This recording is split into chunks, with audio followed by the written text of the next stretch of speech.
Chapter 268 leaks are here, so if you don't want to get spoiled, back out now. Alright, you guys, chapter starts off with Sukuna talking to Megami's soul. Sukuna's trying to break down Megami emotionally. He's basically just telling Megami that everything's his fault. Megami confidently says, "Why do you sound so desperate?" Our boy got his swagger back now. He tells Sukuna, "I can tell death scares even you." Megami has a little bit more to say to Sukuna, but then we get flashed back to the battlefield. Yuji's domain crumbles and Sukuna's reincarnation gets undone on Megami's body. Then we get a panel of Yuji looking like an absolute dog. He says, "What's it gonna be, Sukuna?" Sukuna has a mini flashback of Yuji telling him, "If you return to my body, I'll spare your life." Yuji drops another cold ass quote. He says, "Sukuna, you are me." We get a decent amount of dialogue from Yuji right here, but he ends it off by saying, "Even if no one else will accept you, I'll live with you." I'm not going to show the panel to avoid copyright strikes, but to describe it, it's kind of like what's left of Sukuna. He said, "I'm impressed you take this farce so far, Itadori Yuji. Don't underestimate me. I'm a curse." Then we get a POV switch over to Hikari and Urame. Urame says, "It's over," then proceeds to talk some smack. Continues to say, "Luck was on your side. You only won because you were born 1,000 years too late."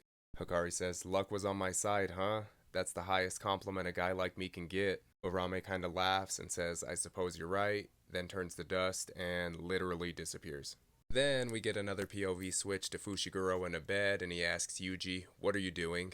And Yuji and Kugisaki are trying to do the Opapi joke, just to surprise him that Nobara lived after Shibuya. Nobara, being her typical self, says, "Were you so shocked that you pissed your pants, or were you maybe crying tears of joy?" Yuji admits that he cried a little when she hit resonance. Megami said he wasn't really shocked at all because he found out while he was inside of Sukuna.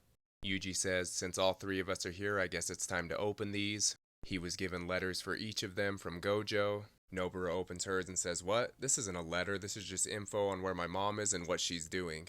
She crumples it up and Yuji says, "What, you didn't know?" And she says, "More like just didn't care." After that, Kugisaki says, "I gotta give him credit for finding this chick." Then she says, "Hold up, isn't this a sight to behold?" Fushiguro is laughing. He's laughing at what's inside his letter. Nobara and Yuji want to see what it is. Megami says, "It's pretty similar to yours, Kugisaki." And Yuji says, "Why are you laughing at this?" Gojo is hilarious for what he wrote in Megami's note. I'm gonna just show y'all the translation. Fushiguro says, "It's all good." Yuji says, "If you say so, the letter.